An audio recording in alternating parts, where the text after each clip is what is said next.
If you're happy about the little things in life, you are blessed. Came out this morning looking at my seeds that I sowed a few days ago, and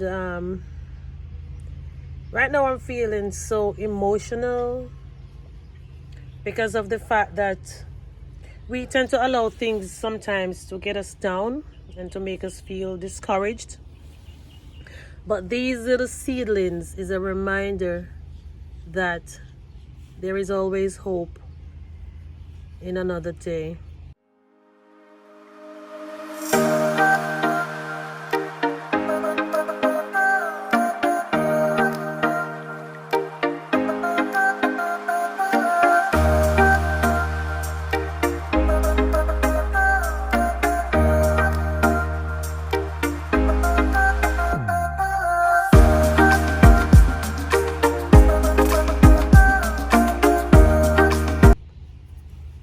This is the Glades Garden Girl over here in Zone 10 in Florida. The word of God said, if only in this life we have hope, we'd be of men most miserable. So this morning I came out extremely early to water my plants because we have not had rain for some time now. My barrels, they're like on the low. And to expedite the watering process, I really have to use the water hose. It took me maybe over an hour to get the entire garden all watered. And I am heading out now to harvest something to eat. I want to use this opportunity, guys, to talk about a few crops that I have been growing that has saved me a lot of money. Oh God, and if there should be a starvation, God forbid, or other things that happens in life, these crops can actually sustain us, keep us from starvation, I should say. Y'all think this sugar cane is ready to be eaten?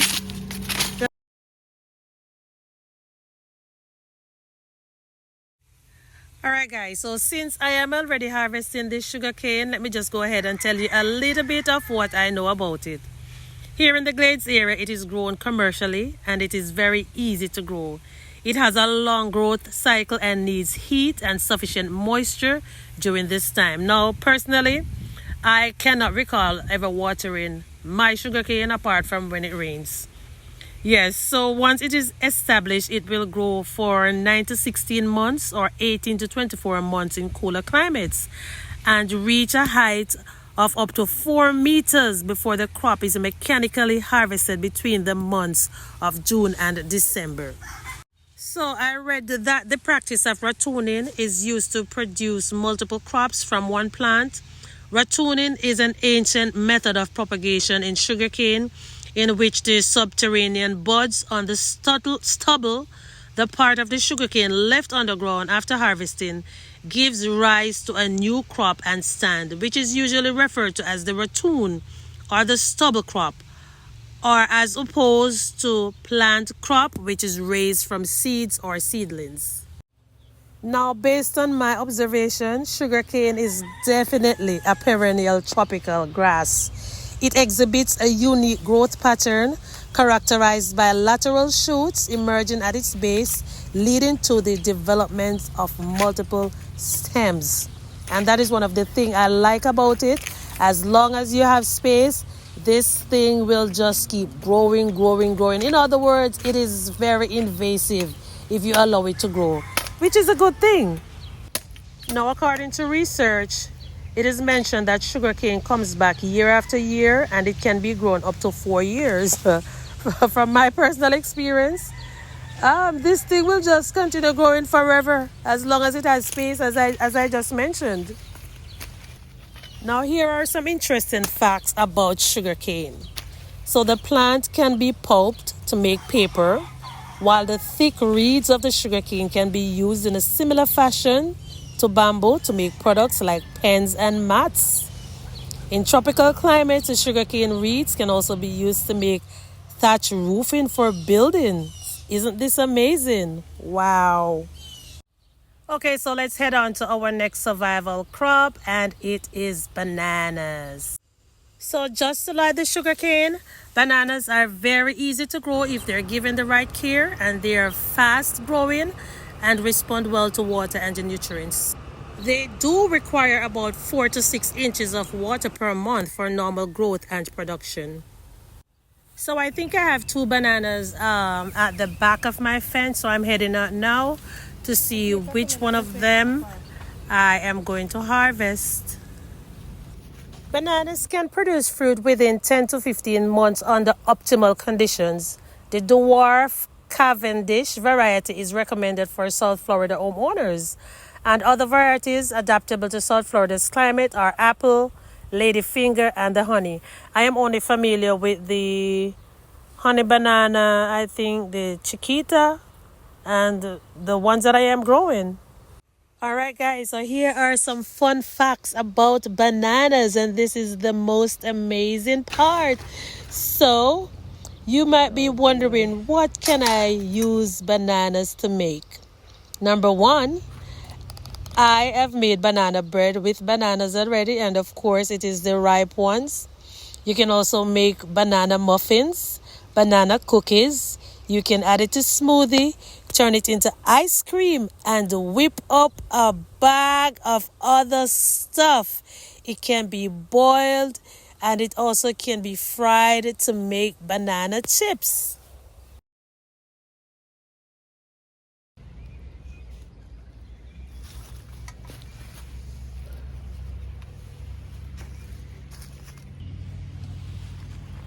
So I forgot to carry a bag to get my harvest. I am taking these in, and then I'll go back for the rest. So I have known a lot of persons that tend to throw out their bananas whenever they purchase them, and they look as if they are overripe. But listen to this, guys. Do not toss your overripe bananas. You can freeze them. That is how I actually use my bananas in smoothies. And I can also use the same bananas to make banana bread. So how you freeze the banana, it is totally up to you. You can break it into small pieces, or you can crush it out, put it in your Ziploc bags, and just toss it in the freezer. That's all you have to do to save your bananas for future use. Bananas are a great way to contribute to your daily potassium needs, and getting enough potassium in your diet may also help lower blood pressure. High blood pressure is one of the leading causes of cardiovascular disease. So eating foods containing potassium each day is an important part of a healthy lifestyle.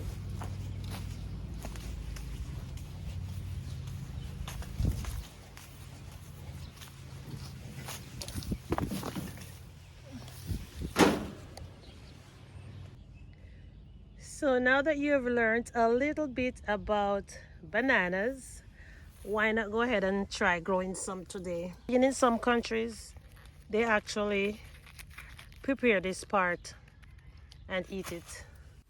I am now heading over to my next survival crop, and that is the sweet potato. I never knew sweet potatoes was so easy to grow.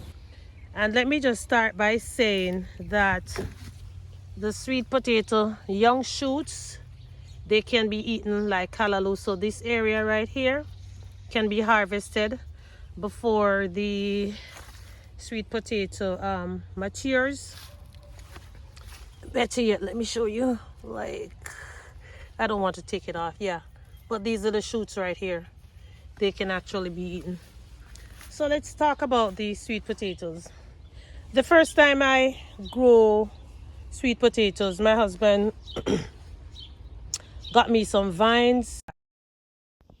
So guys, a few months ago we decided that we wanted to grow our own sweet potatoes. My husband went and got these vines that you now see laying on the ground. All I did was to add some soil to the ground, cut the sweet potato vines and cover them with some dirt. There I go, covering the parts that I think the roots would actually come from. And that was all I did, guys. That was all I did. It didn't need like a degree or anything for you to know that all you should do is just to put the vines on the ground and cover with some dirt. And you are going to see the result of what we got from this. Just the simple things in life we do, that can make us so happy. And I've always wondered how the farmers grow their sweet potatoes. And now I am definitely going to find out how this is actually done. Because guess what, guys? I'm doing it for myself and I can't wait. I just can't wait. Now, look at this, guys. Look at this. This is a few months later. This one feels as if it weighed over 5 pounds. And look at the others in the heap. Some of them was actually going bad because they were in the ground too long.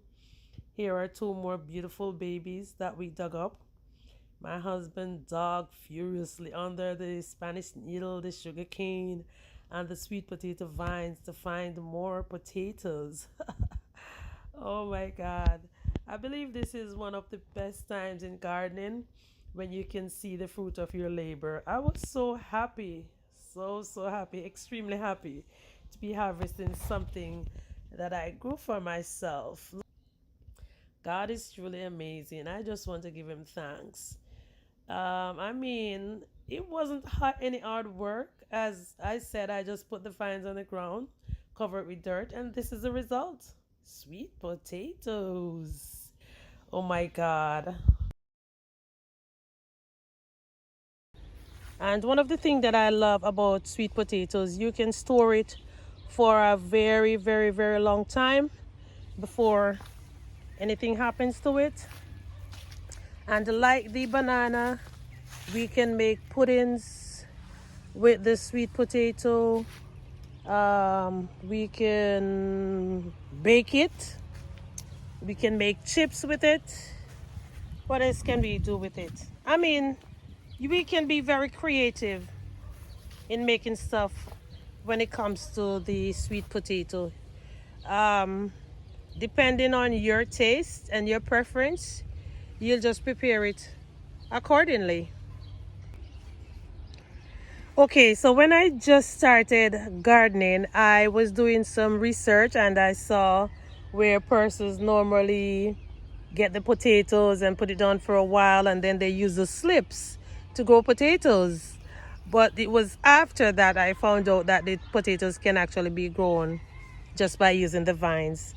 So the potatoes generally mature in 85 to 120 days. After that time frame, you can check to see if there are any flowers on the potatoes. I think I have to go over to another plant to show you. If there's flowers on the potato, it means that the potato is ready to be harvested.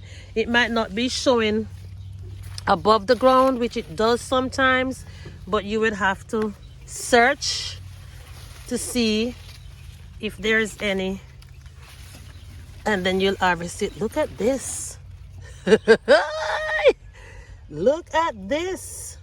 Okay, I guess I'm not going to bother that one because she's not in my way. All right, so just let me go now and show you the sweet potato flowers. So this is the sweet potato flowers, guys. This is what it looks like. So if my husband and I get the chance, we can go back there to try and see if there's any sweet potatoes around there. I'm not gonna go back there now because I have a lot of junk back there. But yes, go ahead and try growing some sweet potatoes today. It's very easy. And another way how I actually started growing my sweet potatoes is from sweet potato cuttings. So when I throw my kitchen scraps in the barrels, this is what happens. I get volunteer sweet potato. So if you don't want to wait on the potato slips or the vines, whenever you buy your sweet potatoes, I thought I had some back here. Whenever you buy your sweet potatoes, guys, and you use them, you can just drop the skins somewhere and it will give you volunteer plants. Okay, now let's talk about peas and beans.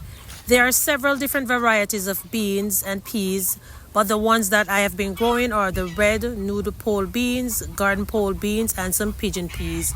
I am harvesting some of my what type of beans are these again? Garden beans, and then I will be harvesting some of the red noodle pole beans as well.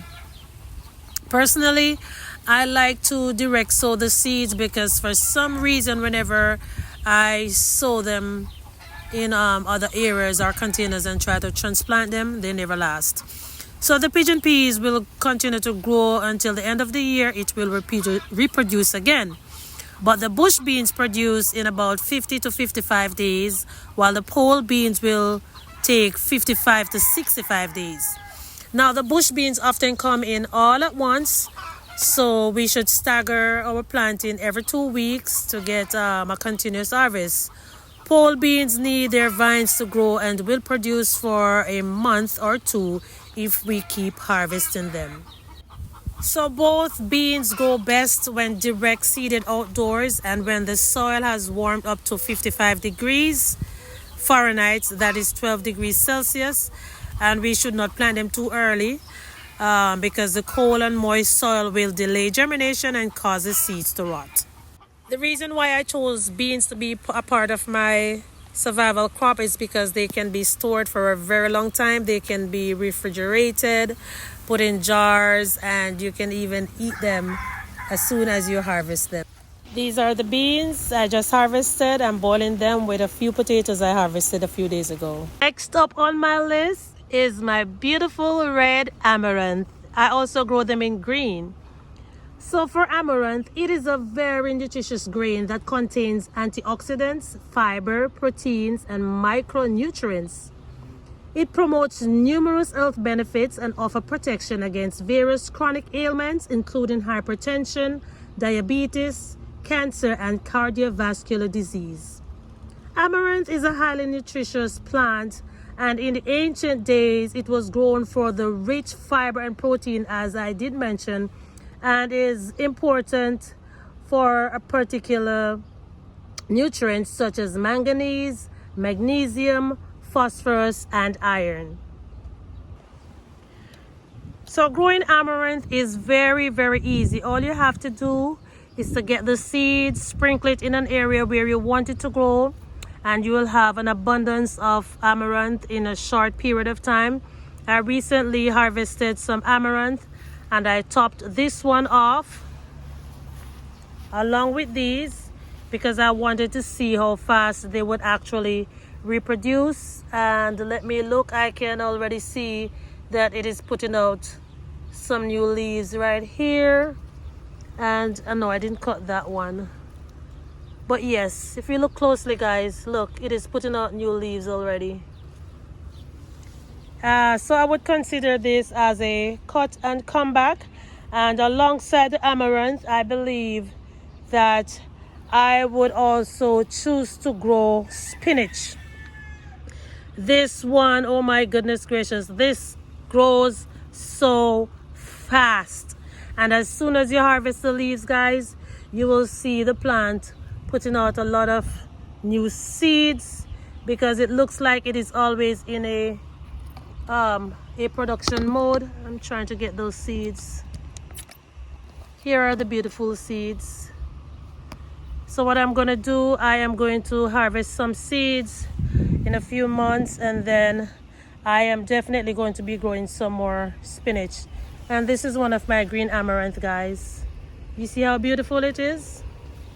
Okay, so All of these are my survival crop, should in case we should have a sudden food shortage. And all of these that I just mentioned, guys, it will give us a balanced meal. Very, very balanced meal. All right, so this is the Gates Got a Girl over here in Zone 10A, Florida. Thanks for watching, and I will see you soon in another video.